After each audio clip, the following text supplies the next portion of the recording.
to action, a banger call to action that actually converts.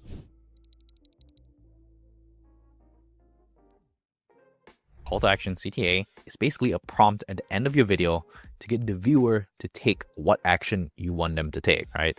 Here, just an example of a simple call to action. So there are three types of call to actions, right? One is to sell them on watching another video on your channel. So that's with an end screen element, show you what it looks like, selling them on liking and subscribing, rather than selling them on your offer or product or product pitch. And you usually use an end screen to accomplish this, right? An end screen is what you add as a clickable element in your video. So you can see here at the end of my 33-minute video, it's like, hey, click on this video over here on the screen. It's an end screen element. But I bet you're asking yourself, why don't you say, if you like the video, make sure to like and subscribe, right? Lots of business owners to this day still do this. Hey, make sure to like and subscribe, or like leave a comment, blah, blah, blah.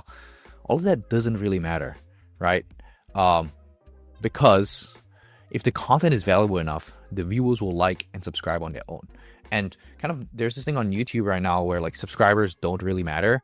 There are channels with millions of subscribers that can barely get 1,000 views in their videos. So subscribers don't really matter anymore. Comments, comments drive a little bit of engagement, but it doesn't really boost the views. It doesn't signal to the YouTube algorithm that, hey, this is something that we should continue pushing, right? So if the content is valuable enough, viewers will like and subscribe on their own. That's kind of like the hard truth about telling people to like and subscribe. Like, this is in 2015, so that's something that you really want to think about. Usually you wouldn't tell them to like and subscribe. So probably thinking, but Brian, what about selling my course, product, or service, right? But really, here's what nobody tells you about pitching on YouTube. The timing of your pitch matters more than the pitch itself, right? If you really want to sell something on YouTube, most of you guys may be watching this, have your own business behind this, or you want to pitch some sort of sponsor, right? When do you pitch, right? And when should you not pitch? Okay, I have a couple personal philosophies on this, and if you ask other people, they'll tell you different things, right? And this is also something that's always evolving, right? It's not something that's always stagnant. So, but as of 2025, right, this is my personal philosophy behind a pitch, right? Pitching an offer. It can be hard to pitch an offer without sounding like a sellout, right? And I don't recommend that you don't pitch at all, right? Because at the end of the day, if you're running a business and really you're starting YouTube as like a lead generation source, it is important to know when to pitch your offer.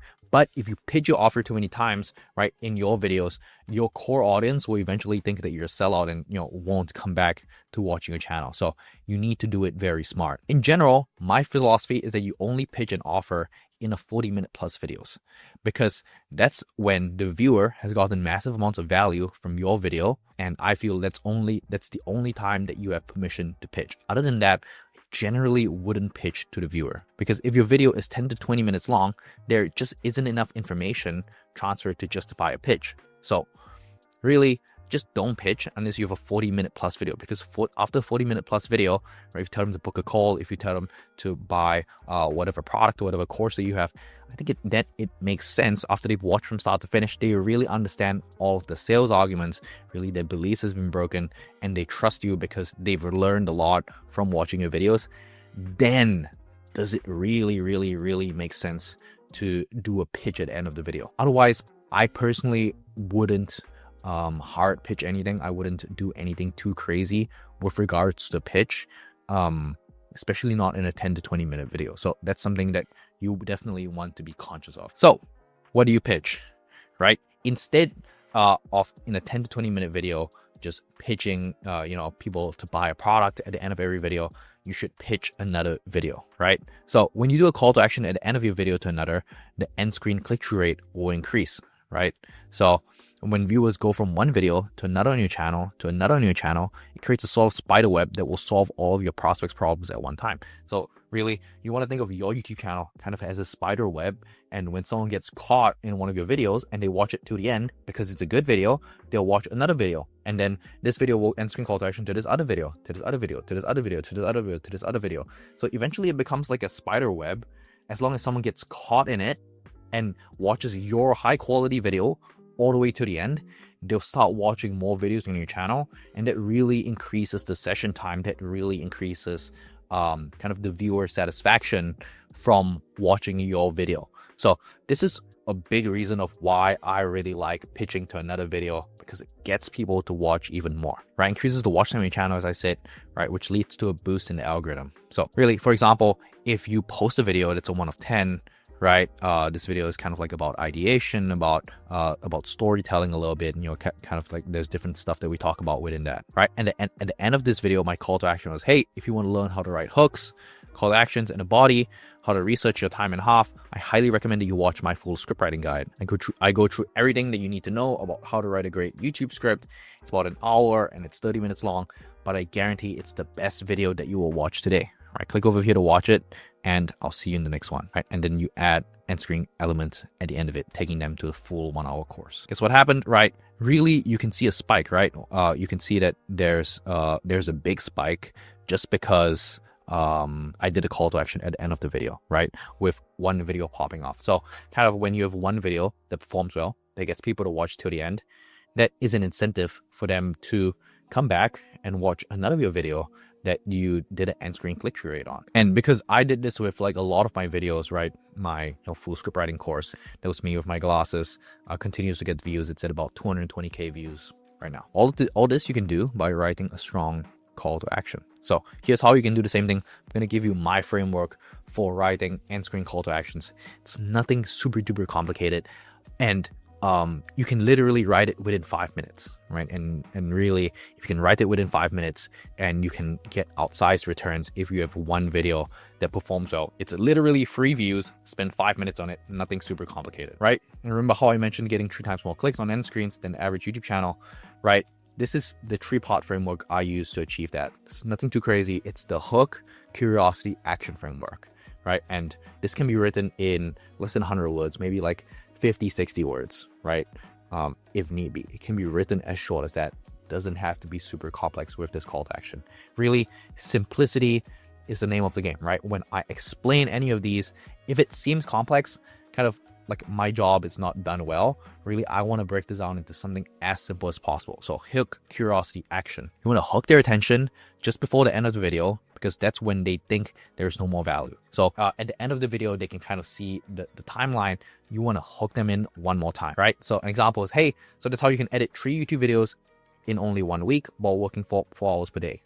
With this process, you'll be able to churn out videos real quickly. So you want to hook them in, right? After that, you can quickly transition to the answer to that question you implanted in their minds, which you use a curiosity for. So once again, you hook the viewer in, right? Open loops acts as a hook too, right? At the call to action, you want to use a hook too.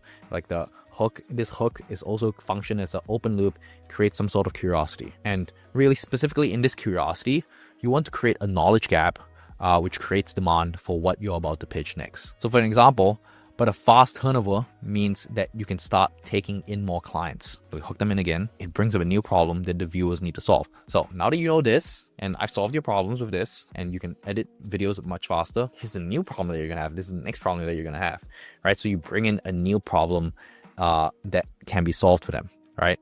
And then action, right? Action means the action you want them to take, which is why I created this video. This is the action now, right? Which is why I created this video to close so many editing clients. You never run out of work.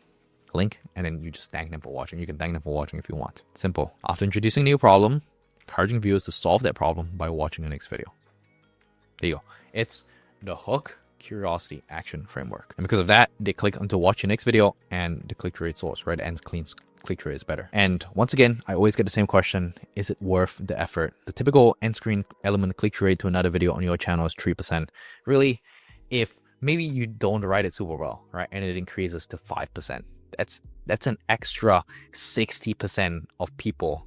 Is that 60%? 66% of people, right? 3% to 5% that because you scripted it well, and say you get 1 million views, an extra 66% of people who watch till the end will convert to watching another of your video, right? And if this another of your video pitches a product there, then you can see it's like totally different, right? So really just spend a little bit of effort, and literally it's free views. You don't even have to generate new views because you use this call to action framework to another video. It generates new views, it generates more watch time, it potentially generates new subscribers because people spend more time on your channel.